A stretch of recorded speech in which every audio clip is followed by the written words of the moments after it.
얼마 전 기사에서 다들 보셨을 거예요. SEC가 리플을 향해 진행하고 있던 항소를 철회했다는 소식이 있었는데 이제는 리플도 SEC를 향한 항소를 철회했다고 하죠. 그럼 양측이 모두 다 항소를 철회했기 때문에 이제는 진정으로 법적 리스크를 벗어난 상황이라고 볼 수 있겠죠. 무려 4년이라는 시간을 SEC와 다투면서 정말 많은 기회를 놓칠 수밖에 없었던 리플과 우리 홀더들의 입장에서 이제 길고 긴 고생의 시간을 뒤로하고 우리 리플이 날아오를 일만 남았다고 생각이 드는데요. 하지만 막상 소송이 다 끝났는데도 리플이 힘있는 상승세를 보여주지 못하고 있는 상황에 다들 많이 답답하실 거라고 생각됩니다. 리플과 SEC의 소송전은 사실상 리플뿐만 아니라 가상자산 시장에 참여하고 있는 정말 많은 기업들의 운명을 좌우할 수 있을 만큼 정말 엄청난 사건이었는데요. 시장에 큰 파장을 가져다 줄 수 있는 법적 공방이 마무리되었음에도 우리 리플이 이렇게 답답하게 움직이는 가장 큰 이유는 뭘까요? 제가 생각하기엔 여전히 SEC 측의 공식적인 발표가 없다는 점이 첫 번째 이유라고 생각합니다. 그리고 두 번째는 바로 5천만 달러에 달하는 벌금인데요. 기존의 1억 달러가 넘는 벌금에서 절반 수준인 5천만 달러 수준까지 감면하고 합의하긴 했지만 5천만 달러는 우리 돈으로 700억이 넘는 엄청난 규모의 벌금입니다. 서로 간의 항소를 철회한 것은 맞지만 일단 1심 판결에서 부과된 벌금액을 완전 감면하는 것은 어려운 일이기도 하고 어느 정도 감면된 금액이라고 하더라도 무려 700억이 넘는 벌금을 납부할 처지이다 보니 리플이 이겼다라고 생각하기에도 상당히 어려움이 있다는 거죠. 하지만 명확한 건 어쨌든 리플과 SEC의 소송전은 이제 끝이 났다는 건 변하지 않습니다. 리플과 SEC의 소송전이 일단락되면서 이제는 더 많은 금융기관들과 기업들이 리플을 채택하게 될 가능성이 높아져 가고 있는데 아직까지는 직접적인 기관 판매가 어렵다라고 이야기하고 있습니다. 이 문제는 사실 토레스 판사가 리플의 기관 판매 방식 자체가 투자 계약에 해당한다고 말했던 부분이 핵심인데 토레스 판사의 판결을 근거로 SEC가 기관 판매 금지 명령을 내렸기 때문에 이 문제도 결국 SEC가 해제 조치를 진행해 줄 것인지가 또 중요해지고 있는 상황인데요. 사실 예전처럼 기관이 리플을 직접 구매하지 않더라도 리플 USD를 활용한 간접적인 방식도 충분히 가능하기 때문에 이 문제가 리플의 성패를 좌우할 만한 엄청난 사건이 되지는 않습니다. 저는 지나간 사건들의 해결과 진행 상황도 정말 중요하겠지만 그보다 더 중요한 건 앞으로의 성장 가능성과 비전이라고 생각하는데요. 일단 오늘 진짜 핵심적인 내용이 나왔죠. 바로 리플과 블랙록의 협업으로 현물 ETF가 출시될 수 있다는 부분입니다. 사실 리플과 블랙록은 미국 국채를 리플레저에 도입시키면서 이미 상당 부분 서로 윈윈 할 수 있는 전략을 수립해 놓은 상태인데요. 사실상 리플과 블랙록의 파트너십은 이미 시작된 상태고 이제는 확장의 단계라고 생각하는 게 맞죠. 이제 법적인 리스크를 모두 해소한 리플이 앞으로의 사업 확장 가능성이 매우 크다는 걸 블랙록도 이미 알고 있기 때문에 세계 최대 자산 운용사인 블랙록에서 리플의 현물 ETF를 출시하지 않을 이유가 없다는 거죠. 리플과 블랙록의 시너지도 시장에 정말 큰 충격을 줄 수 있지만 리플만의 독자 노선이라고 볼 수 있는 리플 USD 역시 지속적인 발전 모멘텀 중 큰 재료가 될 수 있습니다. 일단 가치 환산의 기초가 되는 단순 교환 방식의 스테이블 코인이 아니라 더 많은 금융기업, 상업적인 무역에서까지 활용 가능한 방식을 채용했기 때문에 리플이 국제 송금 시장의 영향력을 넓혀갈 수 있는 길이 열려 있는 상황이죠. 사업 확장은 사업 확장대로 진행하면서 우리 홀더들의 오랜 소원이었던 나스닥 상장까지 진행될 수 있다면 정말 엄청난 폭등은 당연한 수순이지 않을까요? 그렇기 때문에 저는 우리 구독자 여러분께서 소송 끝났는데 왜 안 오르지? 라고 갸우뚱하실 것이 아니라 지금이 기회라는 걸 빨리 눈치를 채셨으면 좋겠습니다. 지금 당장은 리플의 평단이 얼마인지가 중요한 순간이라고 생각하시겠지만 나중엔 정말 리플을 얼마나 가지고 있느냐가 중요해질 수 있기 때문에 지금이라도 늦지 않았으니 리플 물량을 꾸준히 늘려가시는 게 좋다고 말씀드릴 수 있습니다. 그래서 오늘은 제가 우리 구독자 여러분께 리플 물량을 획기적으로 늘릴 수 있는 방법을 말씀드려 보겠습니다. 자, 여러분 지금 트럼프 대통령이 당선된 이후에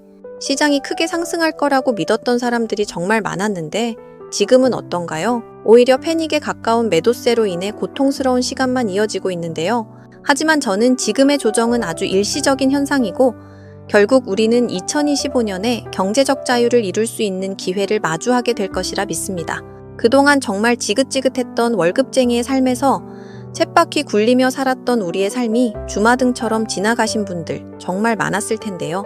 솔직히 저는 정말 하루하루 먹고 살기 힘들고 돈에 쫓기며 살았던 그 예전의 제 모습이 떠올라서 눈물이 앞을 가릴 지경이었습니다. 그래도 하루하루 크립토 시장의 여러 코인들 자료 분석과 실시간 경제 시황도 봐가면서 어렵게 여기까지 왔는데요.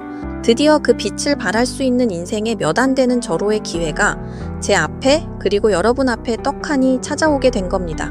정말 저희 채널을 구독하시고 매일 영상을 챙겨봐 주시는 여러분이 없었다면 저는 아마 여기까지 오기 힘들었을 겁니다. 그래서 정말 어렵게 분석하고 또 분석해서 찾아낸 이런 경제적 자유를 누릴 수 있는 아주 좋은 코인을 우리 구독자 여러분께 보답하는 마음으로 모두 공개를 해야겠다 마음을 먹었습니다. 제가 이 코인을 여러분께 말씀드리는 이유는요. 트럼프의 당선을 위해서 모든 것을 도와주고 지금은 트럼프의 칼이 되어 선봉에 서서 악역을 자처하고 있는 일론 머스크와 관련이 있고요.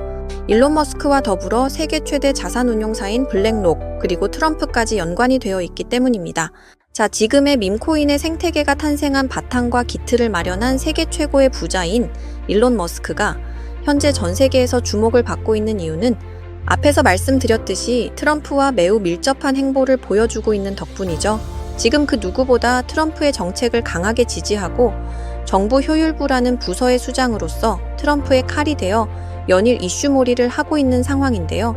테슬라의 주가가 고점 대비 50%가 하락할 만큼 어려운 상황에 처해 있음에도 여전히 트럼프와의 우정을 과시하고 있습니다.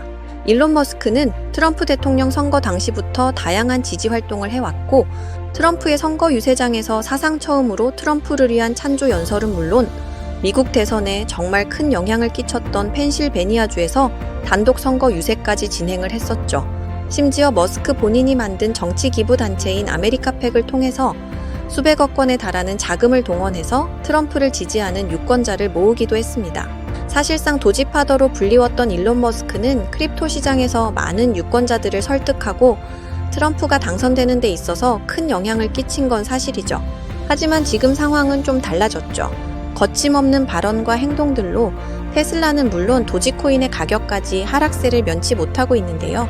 저는 바로 이 부분에 우리가 놓치고 있는 정말 중요한 포인트가 숨어 있다고 생각합니다. 지금 미국 정부는 발등에 불이 떨어졌는데요. 무려 7조 달러의 부채의 만기가 도래하고 있습니다. 7조 달러에 달하는 빚을 갚지 않겠다고 하는 것이 아니라 만기 연장을 통해서 이자율을 낮추기 위한 리파이낸싱을 추진하고 있는 건데요. 시장이 계속해서 하락세를 이어가게 되면 대부분의 사람들은 위험 자산에 대한 선호도가 감소하게 되죠. 미국 정부에서 보증하는 국채나 금 혹은 우량 기업의 채권 쪽으로 시선을 돌리게 되어 있습니다. 특히 미국 국채의 경우 미국의 경제 불확실성으로 인해 한때 10년물 이자율이 무려 4.9%까지 치솟았던 적이 있습니다. 미국의 10년물 국채 금리의 움직임은 쉽게 말하면 지금의 100만 원과 10년 뒤의 100만 원은 가치가 달라지기 때문에 화폐의 가치 감소를 보정하기 위해서 이자를 주는 게 일반적인데요. 수요와 공급의 원칙에 따라 사람들이 10년물 채권을 많이 매수하면 이자율은 내려가고 사람들이 10년물 채권을 많이 매도하거나 관심을 갖지 않으면 이자율은 계속해서 올라가게 됩니다. 트럼프는 지금 10년물 국채 금리의 하향 조정에 굉장히 공을 들이고 있는 상황입니다. 과연 트럼프는 왜 이렇게 10년물 국채 금리에 관심을 두고 있을까요? 미국 증시와 코인 시장이 이렇게까지 하락세를 면치 못하고 있음에도 오직 10년물 국채 금리가 하락하기만을 기다리고 있는 상황인데 심지어 동맹국들에게 100년 만기 무이자 채권을 강매하려는 움직임까지 보이고 있습니다. 바로 이 숨은 의도는 연준을 압박해서 기준금리를 하향 조정하기 위함이죠. 지금 트럼프는 급한 불을 꺼야 합니다.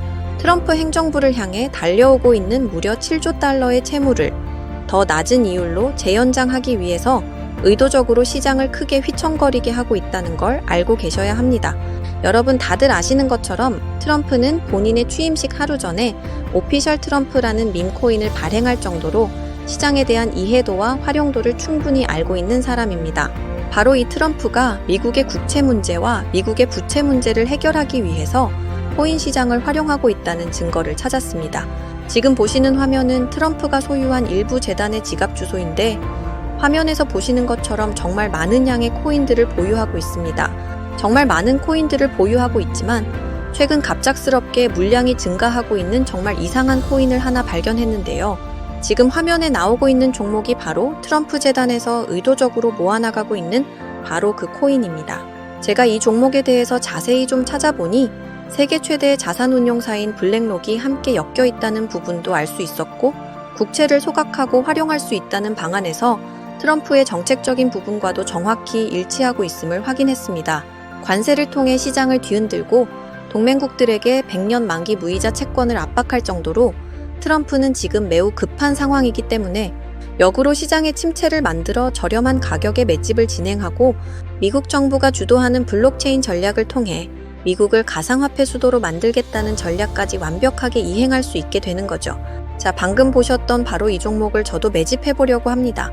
제가 생각했을 땐 단기간의 상승은 물론이고 트럼프의 추진력을 생각했을 땐 트럼프 행정부가 무너지지만 않는다면 다음번 미국 대선까지 꾸준한 우상향을 충분히 만들어낼 수 있는 코인이라고 생각이 들어요. 그래서 지금 바로 우리 구독자 여러분께 공유 드리겠습니다. 하지만 최근 제 영상을 사칭하는 유료방 업자들이 너무 많아져서 제 나름의 검증 작업을 진행하려고 하는데요. 제 개인 번호 010-7685-9854 다시 한번 말씀드릴게요. 010-7685-9854 이 번호로 문자로 트럼프라고 보내주시는 분들에 한해서 우리 구독자 여러분인 거 한눈에 알아보고 바로 답장 남겨드리도록 하겠습니다. 요즘 시장이 참 어렵기도 하고 경제적으로도 어려움을 겪고 계신 우리 구독자 여러분들이 정말 많다고 생각하기 때문에 제 영상을 사랑해주시는 우리 구독자 여러분들께 보답하기 위해 정말 고민 많이 하고 말씀드리는 거니까 다들 제가 준비한 종목으로 꼭 인생 역전에 성공하시면 좋겠습니다. 오늘도 제 영상을 시청해주셔서 정말 감사드리고요. 앞으로도 더 좋은 영상으로 찾아뵙겠습니다. 사랑합니다, 여러분. 감사합니다.